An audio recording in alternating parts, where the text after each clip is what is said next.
Hi everybody, and welcome back to Reading with Rhea.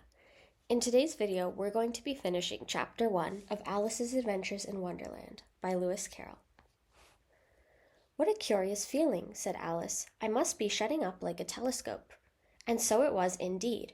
She was now only 10 inches high, and her face brightened up at the thought that she was now the right size for going through the little door into that lovely garden.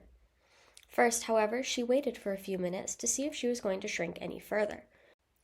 She felt a little nervous about this, for it might end, said Alice to herself, in my going out altogether, like a candle. I wonder what I should be like then. And she tried to fancy what the flame of a candle is like after the candle is blown out, for she could not remember ever having seen such a thing. After a while, finding that nothing more happened, she decided on going into the garden at once. But alas for poor Alice! When she got to the door, she found she had forgotten the little golden key, and when she went back to the table for it, she found she could not possibly reach it. She could see it quite plainly through the glass, and she tried her best to climb up one of the legs of the table, but it was too slippery, and when she had tired herself out with trying, the poor little thing sat down and cried. "Come, there's no use in crying like that," said Alice to herself, rather sharply. "I advise you to leave off this minute."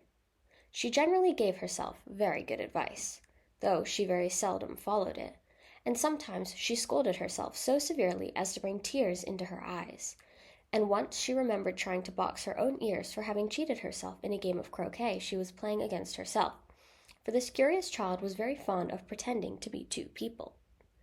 But it's no use now, thought poor Alice, to pretend to be two people. Why, there's hardly enough of me left to make one respectable person. Soon her eye fell on a little glass box that was lying under the table. She opened it and found in it a very small cake, on which the words, "Eat me," were beautifully marked in currants. "Well, I'll eat it," said Alice, "and if it makes me grow larger, I can reach the key, and if it makes me grow smaller, I can creep under the door. So either way, I'll get into the garden, and I don't care which happens."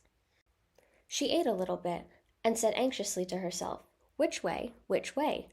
holding her hand on the top of her head to feel which way it was growing, and she was quite surprised to find that she remained the same size.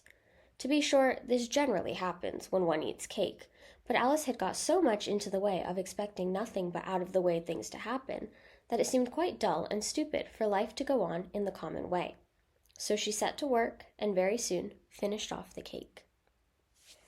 Thank you guys so much for watching this video, and I hope you enjoyed it. Parents, teachers, carers, if you like this video, please drop it a like and subscribe to my YouTube channel, Reading with Rhea. Thank you for watching, and see you next time.